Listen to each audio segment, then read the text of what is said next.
Rajim, Bismillahirrahmanirrahim. My dear students and viewers, welcome to Shaheen Leaders Academy, Rawalpindi.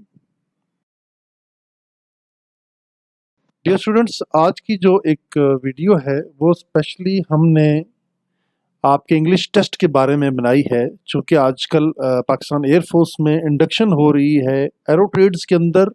Air woman जो एक special medical का trade है, Pakistan air force में ख़वातीन की जो इंडक्शन जारी है, और स्पोर्ट्समैन, ग्राउंड कम्बैटियर, प्रोवोस्ट, एमटीडी, पीएफएनडीआई, इन तमाम ट्रेड्स के लिए जो सिलेक्शन होने लगी है इस पाकिस्तान एयरफोर्स में, तो उसके लिए हमने स्पेसिफिकली ये वीडियो बनाई है। इंशाल्लाह ताला अज़ीज़ आज का जो इंग्लिश टेस्ट नंबर 4 है आपके लिए बहुत ज़्यादा हेल्पफुल होगा और आपको बहुत ज़्यादा यहाँ से नादिर मालूमात मिलेंगी इंग्लिश ग्रामर के हवाले से, और आने वाले वो तमाम सवालात और उनके जो पैटर्न हैं वो इसी वीडियो के अंदर आज ज़रूर डिस्कस किए जाएंगे। तमाम हमारे जो न्यू व्यूवर्स हैं हमारे channel Shaheen leaders academy Rawalpindi को सब्सक्राइब कर लें ताकि आने वाली तमाम वीडियोस उनको मिलती रहें और वो इससे फ़ायदा उठाते रहें।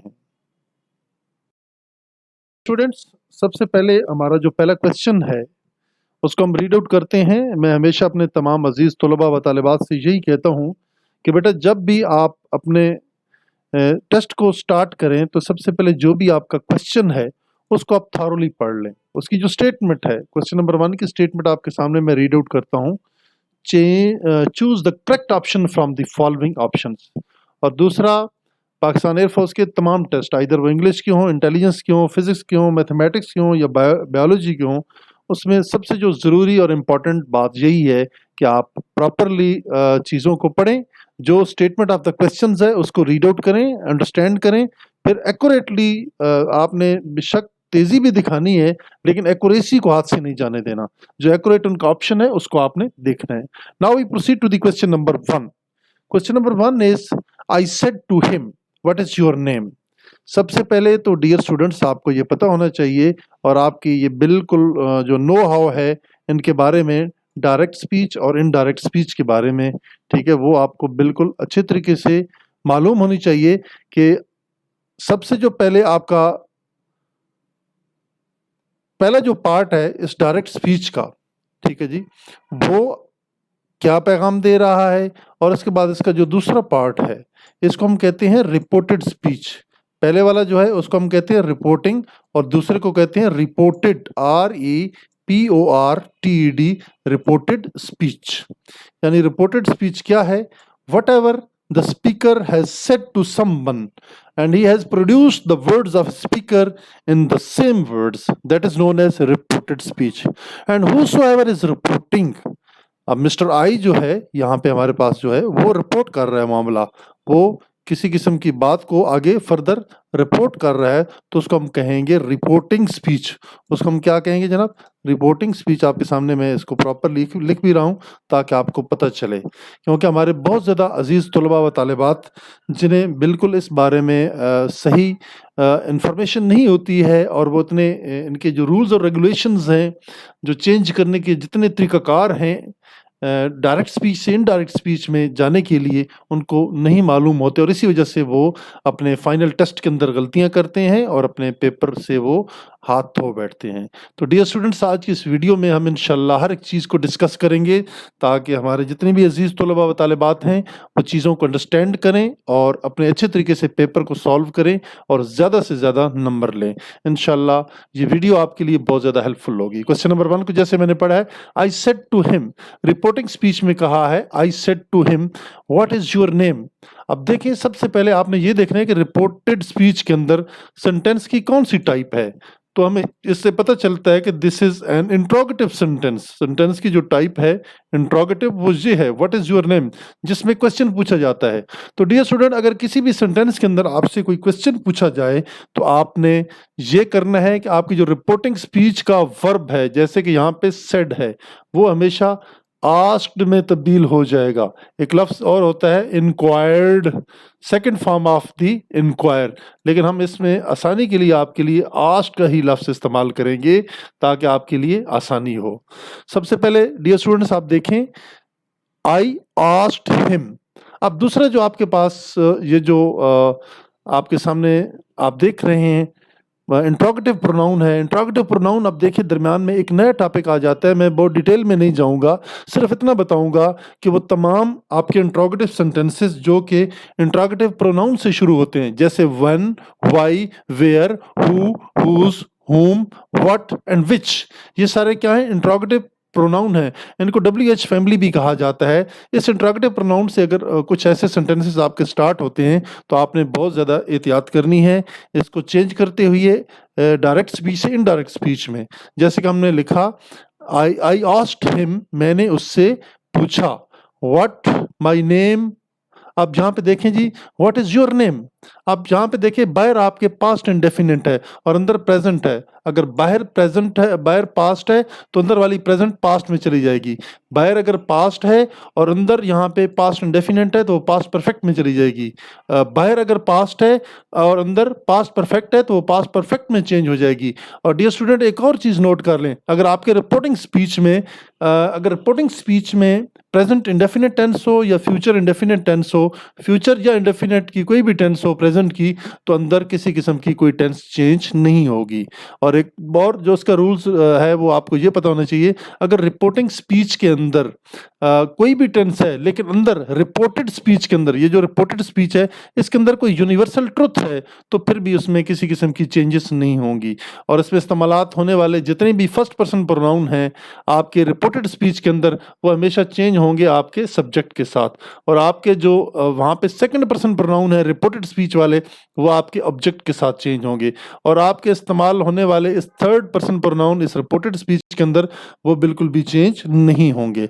तो ये थोड़ी सी इसलिए वजाहत कर रहा हूँ कि हमारे वो अजीज़ तलबा व तालिबात जिनको इस बारे में इल्म नहीं होता, तो वो ये ज़रूर चीज़ें मेन चीज़ें ये नोट कर लें, ठीक है। बाकी इंशाल्लाह ताला अजीज़ साथ साथ मैं आपको बताता जाऊँगा। अब हम चलते हैं अपने पहले क्वेश्चन की तरफ, थोड़ा सा आपको एक्सप्लेन कर देता हूँ। आई आस्क्ड हिम व्हाट, देखें आपके पास दो ऑप्शंस हैं। अब ऑप्शन नंबर ए तो हो ही नहीं सकता, अब आपने देखना है option number B, option number C और ऑप्शन नंबर डी में, ठीक है। तो अब देखें जो इसमें ऑप्शन है, I asked him what his name is. अब यहाँ पे इज तो आ ही नहीं सकता, इसलिए नहीं आ सकता कि बाहर आपकी रिपोर्टिंग स्पीच में पास्ट टेंस इस्तेमाल हो रही है। तो डियर स्टूडेंट, ये भी आपके सर्च में से गया। अब आपके पास दो ही सेंटेंस बचते हैं, दो ही सेंटेंस बचते हैं। अब आप चूंकि सबसे पहले आपने देखना है कि जो आपका पर्सनल प्रोनाउन है ये सेकंड पर्सन प्रोनाउन है, ये सेकंड पर्सन प्रोनाउन चेंज होगा आपके इस ऑब्जेक्ट के साथ। और इसका जो सब्जेक्टिव केस है वो इसका भी हम पोजेसिव केस लगाएंगे, चूंकि ये पोजेसिव केस है। व्हाट हिज, अब यहाँ पे करेंगे बट हिज नेम। अब बाहर आपने देखना है जब इज लगा हुआ है प्रेजेंट फॉर्म में है तो ये ऑटोमेटिकली पास्ट में चला जाएगा। What his name was, what his name was. अब यहाँ पे माई नहीं आएगा, अगर माई भी लगाएंगे तो ये भी रॉन्ग लगा हुआ है, ठीक है, ये भी रॉन्ग ऑप्शन है। What his name was, option number D जो है बिल्कुल एक करेक्ट ऑप्शन है इस क्वेश्चन नंबर 1 का। डियर स्टूडेंट्स, ये बुनियादी चीजें मैंने आपको बता दी हैं, इसके साथ साथ इंशाल्लाह आपको ब्रीफ करता जाऊंगा ताकि आपको इसकी सही समझ आ जाए और आप अपने फाइनल पेपर के अंदर किसी किस्म की कोई मिस्टेक न करें।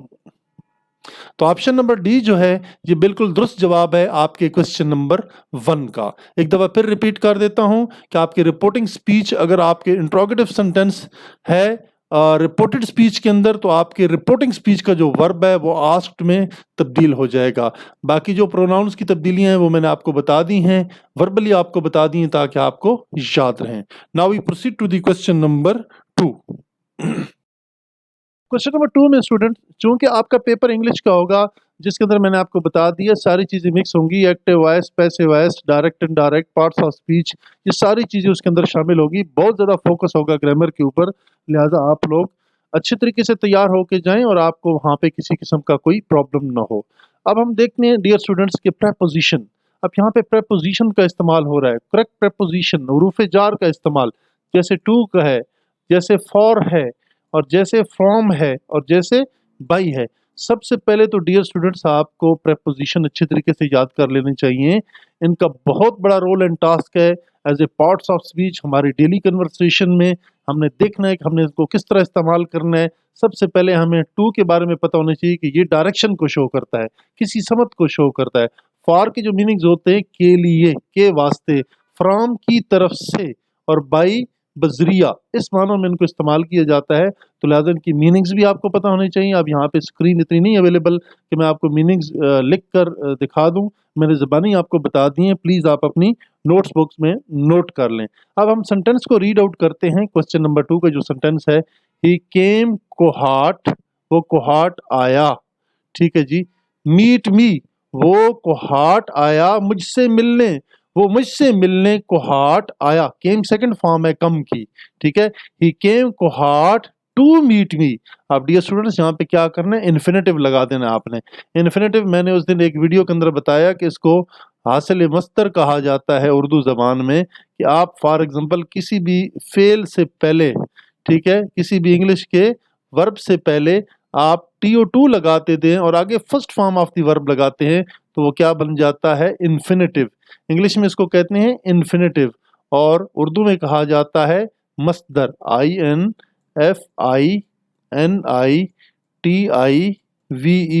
इन्फिनेटिव। ठीक है जनाब, ये नोट कर लें। इन्फिनेटिव कैसे बनता है, किसी भी वर्ब के सामने, वर्ब से पहले, किसी भी वर्ब की जो फर्स्ट फॉर्म है उससे पहले आप ये टू लगा देते हैं तो वो इन्फिनेटिव बन जाता है। यहाँ पे हमने जो प्रेपोजिशन टू इस्तेमाल की है, एज ए इन्फिनेटिव यूज की है और अपने सेंटेंस को हमने मुकम्मल कर लिया। हमारा जो दुरुस्त ऑप्शन है ऑप्शन नंबर ए है। इसके साथ फॉर नहीं लगेगा, इसके साथ फ्रॉम नहीं लगेगा और इसके साथ बाई भी नहीं लगेगा। तो डियर स्टूडेंट्स, ये चूंकि इन्फिनेटिव इटसेल्फ एक काफ़ी लंबा टॉपिक है, अब इस वीडियो में हम नहीं जाएंगे, हम ज़रा डिटेल में इंशाल्लाह इसके ऊपर एक आपको अलग से लेक्चर देंगे ताकि आपको पता चले कि मस्दर क्या होता है। जैसे हम कहते हैं ना खाओ, खाओ को हमजा बाओ को ख़त्म करेंगे, खे अलफ खा, नून अलफ ना, खाना। आगे है लिखो, लिखो क्या है, इंपेरेटिव फॉर्म है, ऑर्डर है।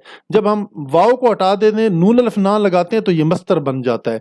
इसी तरह राइट, ठीक है, लिखो, जब हम टू राइट कहते हैं तो फिर लिखना बन जाता है। जैसे होता है स्पीक, बोलो, जब हम टू स्पीक कहेंगे तो क्या बन जाएगा, ये इन्फिनेटिव बन जाएगा। इन्फिनेटिव भी आपको पता होना चाहिए कि डियर स्टूडेंट्स, किसी भी first form of the verb से पहले टू को लगा देने से आपका जो वो वर्ब है वो इन्फिनेटिव फॉर्म में आ जाएगा, वो इन्फिनेटिव बन जाएगा।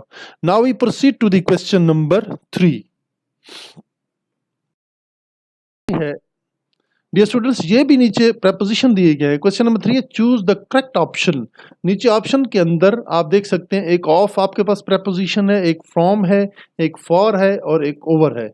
डियर स्टूडेंट्स, एक दफ़ा फिर मैं आपको ये फोकस करूंगा और आपको कहूंगा कि आप इनके मीनिंग्स ऑफ, का, की, इनके मानों में इस्तेमाल होता है।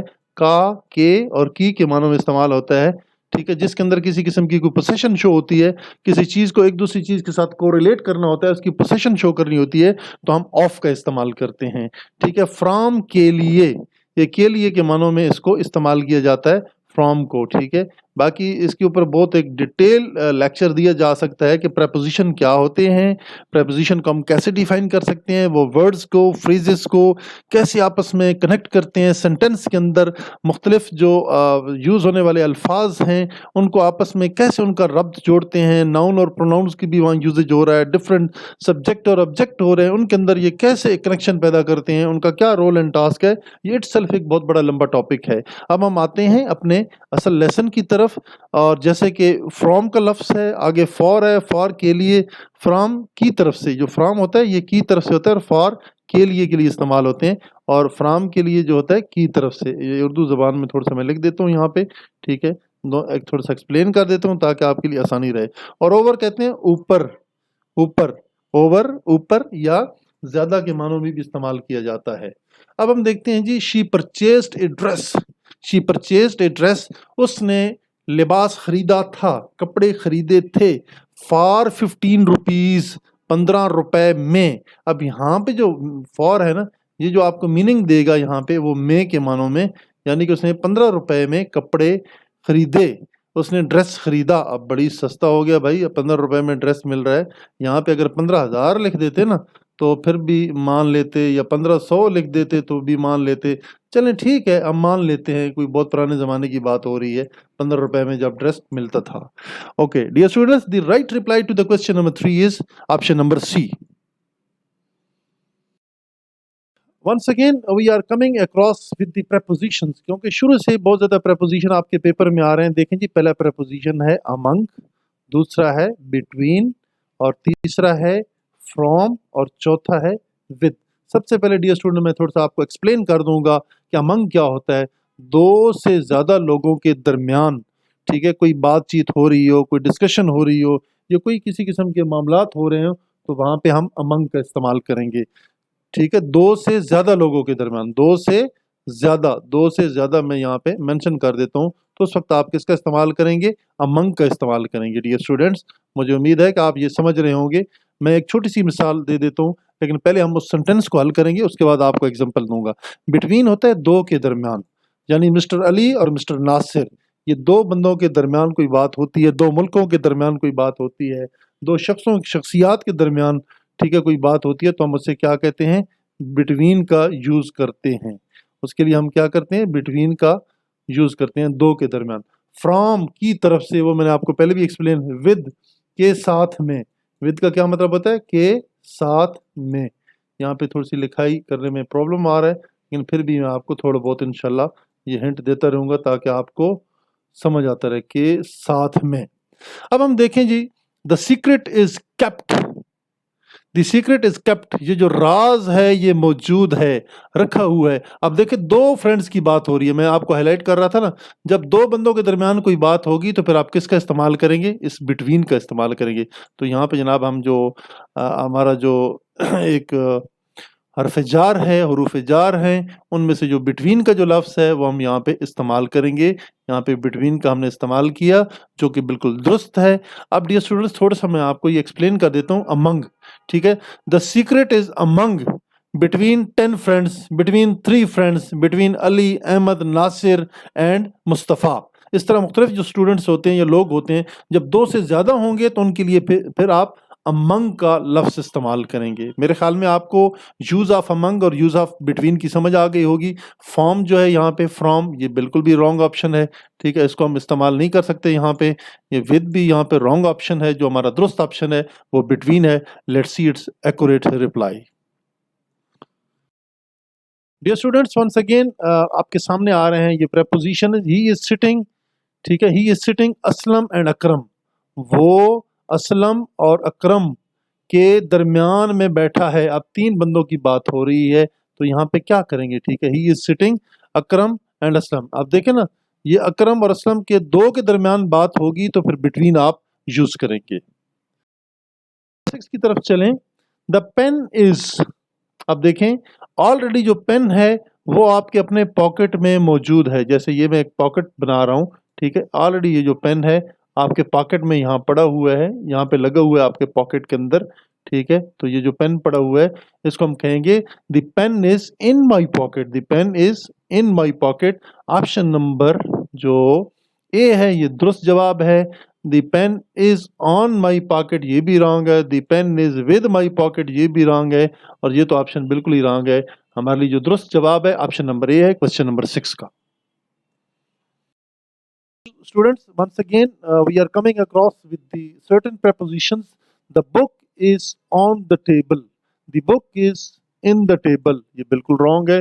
The book is into the table, the book is from the table ये भी wrong है। जो हमारा दुरुस्त जवाब है वो ऑप्शन नंबर ए है। लिहाजा ये नोट कर लें, किताब मेज पर पड़ी है, या किताब मेज पर मौजूद है। It's accurate reply is option number A. I am going, question number 8, I am going school. अब देखें जी, यहाँ पे डायरेक्शन का आई एम गोइंग बिल्कुल एरो मार्क हो रहा है। यहाँ पे कोई डायरेक्शन के बारे में, आप यहाँ अपने घर में अवेलेबल हैं, गाड़ी में बैठे हैं या पैदल चल रहे हैं, ये मूवमेंट है आपकी, और यहाँ पे आपका इदारा है, इसकी तरफ आप जा रहे हैं। जहाँ कहीं भी आपकी कोई मूवमेंट होगी तो मूव कर रहे होंगे किसी डायरेक्शन की तरफ, तो फिर आप टू का लफ्ज़ इस्तेमाल करेंगे। फार का लफ्ज़ यहाँ पे इस्तेमाल नहीं होगा, फ्रॉम का लफ्ज़ भी इस्तेमाल नहीं होगा, और ऑफ का भी लफ्ज़ बिल्कुल रॉन्ग है। जो दुरुस्त जवाब है ऑप्शन नंबर बी है आपका। अब यहाँ पे अगला जो सेंटेंस है, ठीक है, अब इसको गौर से देखें, तो ये सेंटेंस है ही इज एग्रीड। यहाँ पे डी मिसिंग था, मैंने लिख दिया, ठीक है, क्योंकि सिंपल जो एग्री है दैट इज रॉन्ग। ई जो है मस्ट है, इसके साथ होना बहुत जरूरी है।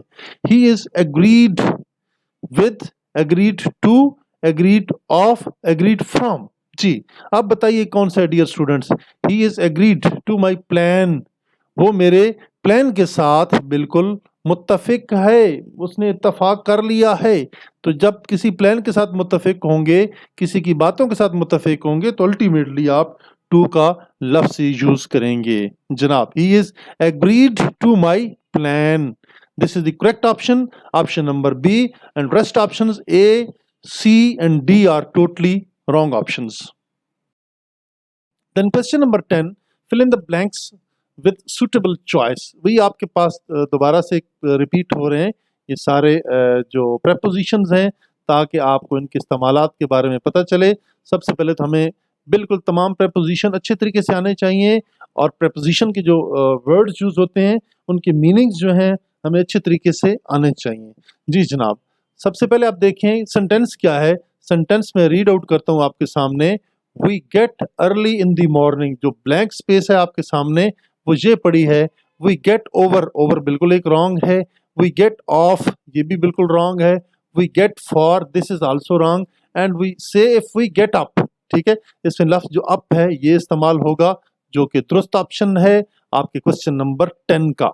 We get up early in the morning, this is the correct sentence which has been made for you, and option number C is the correct option to question number 10. Students, question number 11 मैं आपके सामने read out करता हूं। कायद आजम was gifted intelligence, दरमियान में preposition आपने लगाना है, gifted for, gifted with, gifted by, gifted in।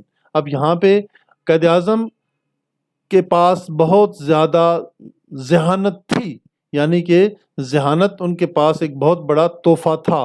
Quaid Azam was gifted with intelligence, ठीक है, गिफ्टेड फॉर भी रॉन्ग है, गिफ्टेड बाई भी रॉन्ग है, और गिफ्टेड इन भी रॉन्ग है। जो दुरुस्त जवाब है ऑप्शन नंबर बी है क्वेश्चन नंबर 11 का।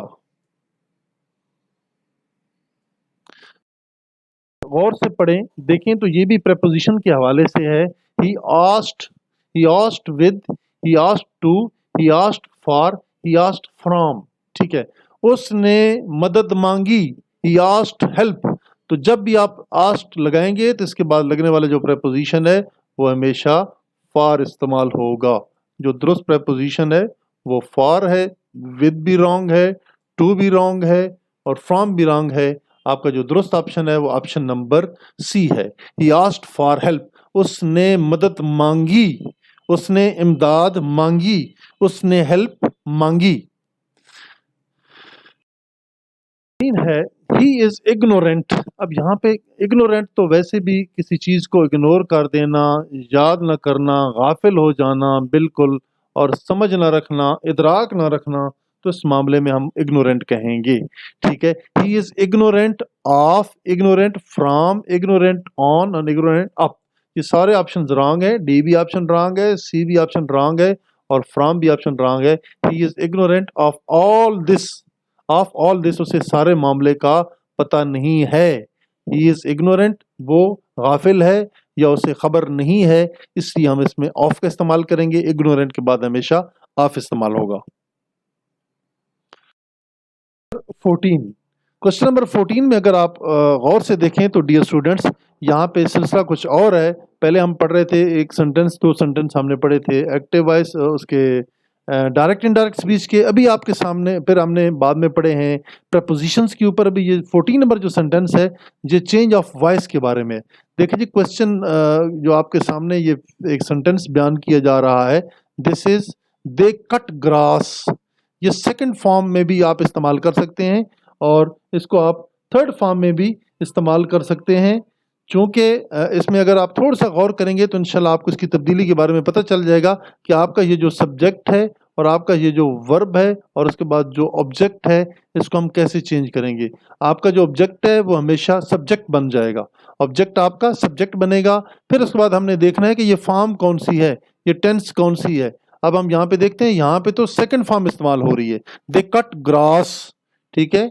तो यहाँ पे ये सेकंड फॉर्म है, और हम इसको कैसे चेंज करेंगे, ग्रॉस वाज कट, वाज के बाद आप third form of the verb लगाएंगे और बाई का आप इजाफा करेंगे और जो सब्जेक्ट है आपका वहां जाके ऑब्जेक्ट बनेगा और ये उसकी ऑब्जेक्टिव फॉर्म में हम इसको प्रॉपरली वहां पे लिखेंगे।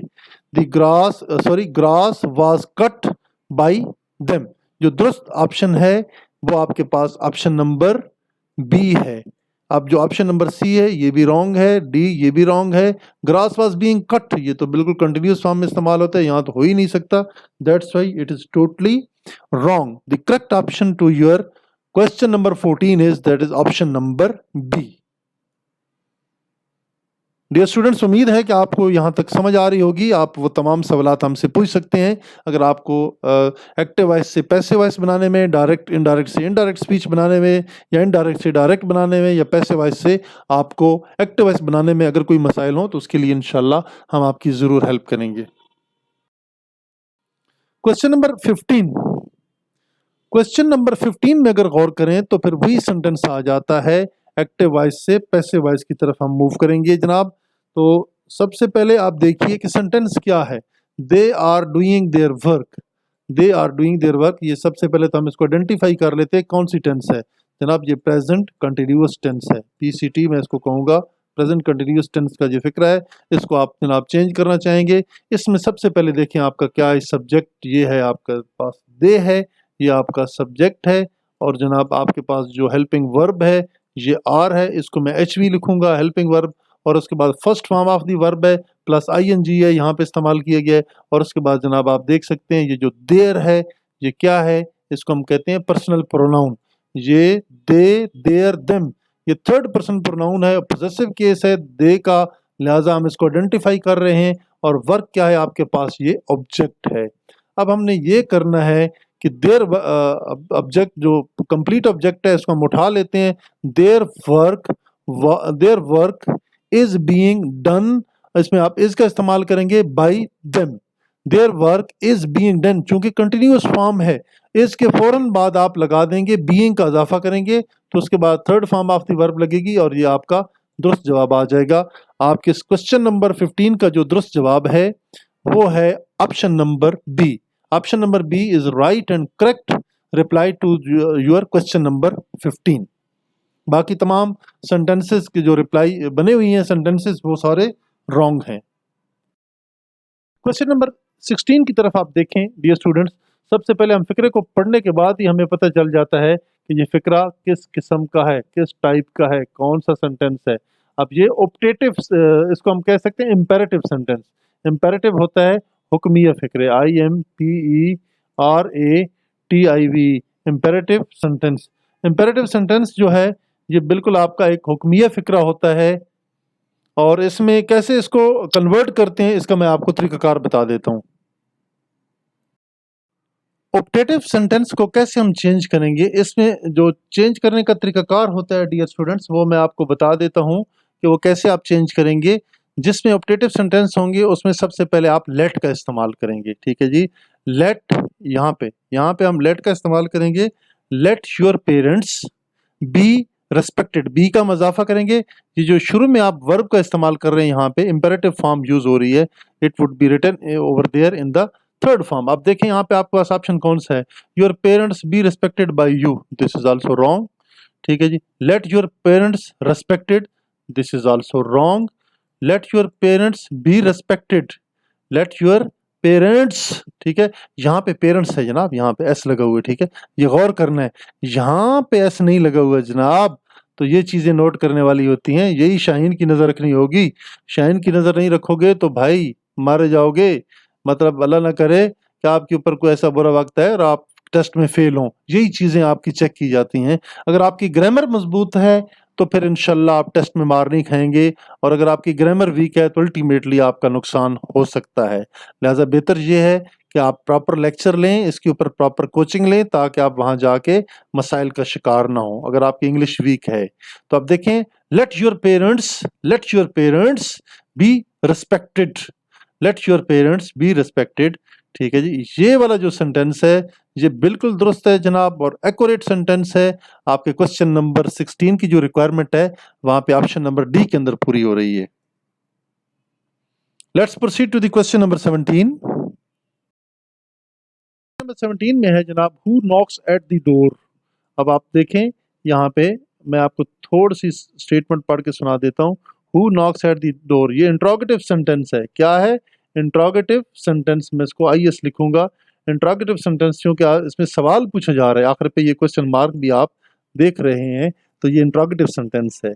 हम इसको जरा कन्वर्ट करते हैं इस एक्टिव वॉइस से पैसिव वॉइस में। By whom, by whom the door.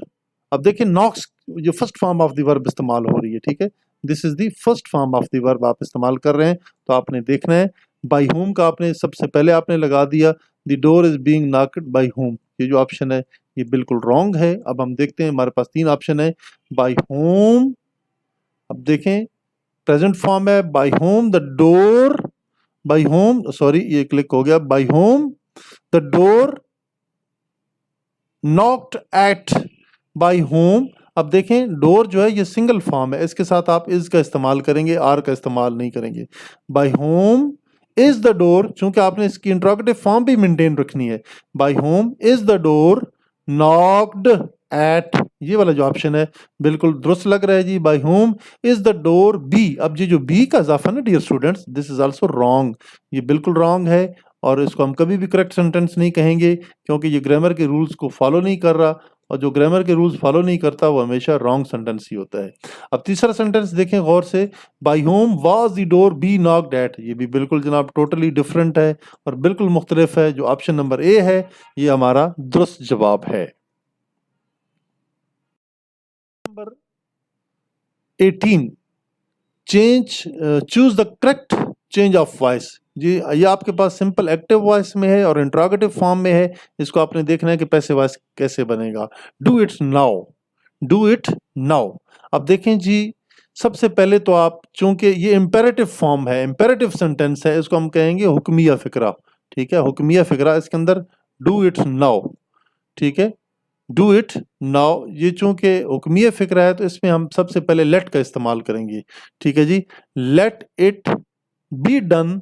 अब नाउ जो है देन में तब्दील हो जाएगा। ठीक है, नाउ जो है किसमें, देन में तब्दील हो जाएगा। Let it be done then. अब ये जो ऑप्शन है आपके पास ए वाला, ये भी बिल्कुल रॉन्ग है। ऑप्शन नंबर सी है, ये भी बिल्कुल रॉन्ग है। ऑप्शन नंबर जो डी है ये भी बिल्कुल रॉन्ग है, और जो दुरुस्त जवाब है वो है option number B2, question number 18। 19 की तरफ हम मूव करते हैं। तो dear students, world is a peaceful place, a world, a world एक दुनिया। ठीक है, दुनिया को हम स्पेसिफाई कर रहे हैं, तो ए का भी इस्तेमाल नहीं करेंगे, एन का भी नहीं करेंगे। ठीक है, दी वर्ल्ड, ठीक है, यहाँ पे लिखेंगे दी वर्ल्ड। अब हम इस दुनिया की बात कर रहे हैं ना, the world is a peaceful place. अब क्वेश्चन नंबर 20 में भी आप देख सकते हैं कि इसमें भी जो इस्तेमाल हो रहे हैं, आर्टिकल का इस्तेमाल हो रहा है। आर्टिकल इटसेल्फ एक बहुत अहम टॉपिक है। तो डियर स्टूडेंट्स, अब यहाँ पे तो इतना टाइम नहीं है कि हम इसको डिस्कस करें, लेकिन हम आपको ये थोड़ा सा बता देते हैं कि इसको इंशाल्लाह हम इसके ऊपर अलग सी वीडियो भी बना रहे हैं, जिसके अंदर इंशाल्लाह हम आपको एक्सप्लेन करेंगे कि आर्टिकल कुल कितने होते हैं। एक डेफिनेट आर्टिकल होता है और एक इनडेफिनेट होता है। ठीक है, इनमें कौन कौन से वो होते हैं, जैसे डेफिनेट दी है तो इनडेफिनेट आपके ए और एन है, इनके इस्तेमालात क्या होते हैं हम इंशाल्लाह एक अलग वीडियो में बड़ी डिटेल से ये चीज़ें डिस्कस करेंगे। लेकिन यहाँ पे हमने देखना है कि he is a honest man, he is an honest man, he is the honest man none.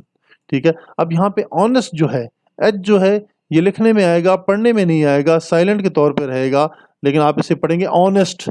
अब देखें डियर स्टूडेंट्स, एन का इस्तेमाल कहाँ पे करेंगे, जहाँ पे अलिफ आएगा या अलिफ मदा की आवाज़ आएगी, अलिफ की आवाज़ आएगी या अलिफ मदा की आवाज़ आएगी, तो आप हमेशा वहाँ पे एन का इस्तेमाल करेंगे। ही इज़ एन ऑनेस्ट मैन, यहाँ पे आप एन का इस्तेमाल करेंगे जनाब, जो कि हमारा दुरुस्त ऑप्शन है, दुरुस्त रिप्लाई है। 19 में देखें, अब देखें आप, he is M A, he is M N A, member of national assembly. अब देखें जनाब, ये जो एम है, हम इसको तो वो नहीं कह सकते हैं कि ये वावल है, ए आई यू से स्टार्ट होते हैं, तो फिर हम तब इसके साथ एन लगाते।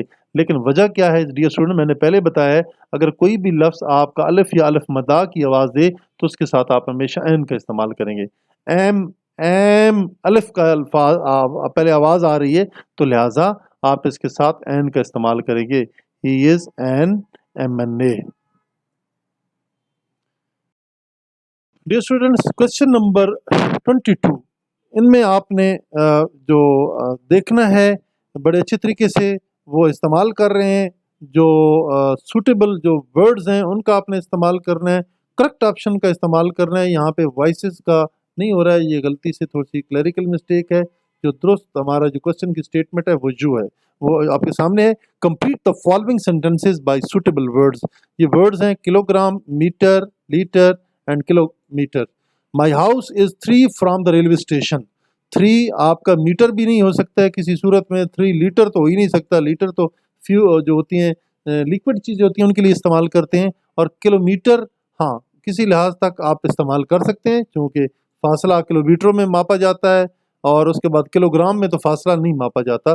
जो दुरुस्त ऑप्शन है ऑप्शन नंबर डी है आपका। नंबर 23 की तरफ अगर गौर से देखें, this jar contains 1 of honey. अब देख लीजिए हनी जो शहद है, ये मीटरों में भी आप इसको नाप नहीं सकते, ये लीटरों में भी आप इसको नाप नहीं सकते, इसको किलोमीटर में भी नहीं नाप सकते हैं। अगर आप इसकी मेजरमेंट कर सकते हैं तो किलोग्राम के अंदर ये सॉलिड किस्म का होता है, ठीक है। इसको हमेशा आप ग्राम्स और किलोग्राम्स के अंदर आप इसकी मेजरमेंट कर सकते हैं। तो हमारा जो दुरुस्त जवाब है, this jar contains 1 kilogram of honey. Honey किसे कहते हैं? शहद को, ठीक है। जो आप लोग शहद की मक्खियों का बना हुआ शहद खाते हैं तो उसको इंग्लिश में हनी कहा जाता है। 24 में आप गौर करें, ही मेजर्ड आउट 10 ऑफ रोप। अब रोप की उसने कोई मेजरमेंट करनी है, तो रोप की जो मेजरमेंट किलोग्राम में भी नहीं हो सकती है, लीटर में भी नहीं हो सकती है, किलोमीटर में भी नहीं हो सकती है, तो लिहाजा ये मीटर में होती है। तो मीटर जो है हमारा दुरुस्त जवाब है। नेक्स्ट क्वेश्चन की तरफ हम प्रोसीड करते हैं। Sugar cane is usually 2 to 3 kilogram और मीटर और लीटर और किलोमीटर लॉन्ग। देखिए जी, जो आप यूज़ करते हैं गन्ने की, जब आप मेजरमेंट करते हैं तो वो 2 से 3 मीटर लंबा होता है, ठीक है। उसकी लेंथ वाइज शुगर कैन किसे कहते हैं? गन्ना। कम ये जो आप गन्ना खाते हैं जिसकी लंबाई होती है उसकी स्टिक की गन्ने की 2 से 3 मीटर तक लंबा होता है। तो डियर स्टूडेंट्स, ये था आज का लेसन जिसमें हमने बड़ा डिटेल से डिस्कस किया। इंशाल्लाह आने वाली तमाम वीडियोस में हम इंग्लिश ग्रामर को भी साथ साथ डिस्कस करेंगे, आपको चीज़ें एक्सप्लेन करेंगे ताकि आपको ये चीज़ें समझ आएँ और आपका जो इल्म है वो बढ़े और इस तरह आपकी प्रैक्टिस भी हो। तो डियर स्टूडेंट, मैं आपको एडवाइस करूँगा हमारे चैनल शाइन लीडर्स अकेडमी को ज़रूर आप सुने। इसके अंदर जितनी भी वीडियोज़ हैं इनको आप गौर से सुने, अपने बच्चों को, अपने दोस्तों को, अपने ग्रुप्स के अंदर इसको शेयर करें ताकि उनकी अगर कोई वीक इंग्लिश है तो इस तरीके से इंशाल्लाह उनको बड़ी सपोर्ट मिलेगी, उनको अच्छी गाइडलाइन मिलेगी और वो अंग्रेज़ी अच्छी तरीके से सीख पाएंगे। और इंशाल्लाह ताला अल अज़ीज़ हमारी वीडियोस बाकी भी तैयार हो रही हैं, वो भी हम आपके साथ शेयर करेंगे। एक दफ़ा फिर मेरी रिक्वेस्ट है कि हमारे चैनल शाइन लीडर्स अकेडमी को ज़रूर सब्सक्राइब करें, अपने दोस्तों के साथ इसको शेयर करें ताकि लोगों को इस इल्म की रोशनी से फ़ायदा मिले। Thank you very much. अपना बहुत ज़्यादा ख्याल रखिएगा और इंशाल्लाह हमारी जो ये नेक काविशें हैं आप लोगों के लिए जारी रहेंगी।